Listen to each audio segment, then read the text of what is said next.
Welcome to our video on using macros to automate actions in Excel.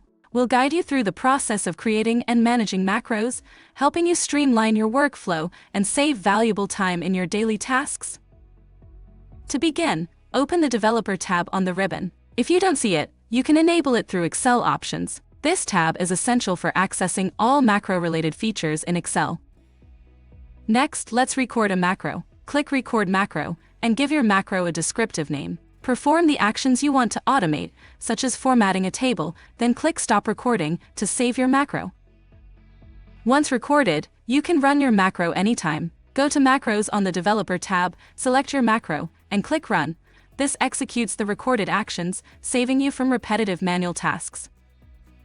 If you need to make changes, you can edit your macro. Open the Visual Basic for Applications (VBA) editor from the Developer tab. Here, you can modify the macro code to refine its functionality.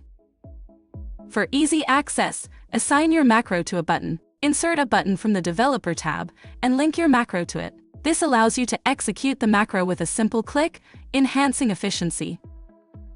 It's crucial to test your macro to ensure it performs the intended actions correctly. Run the macro and observe its behavior, making adjustments as needed to achieve the desired outcome. In conclusion, mastering macros in Excel can significantly enhance your productivity. By automating repetitive tasks, you save time and reduce errors, making your workflow more efficient and effective.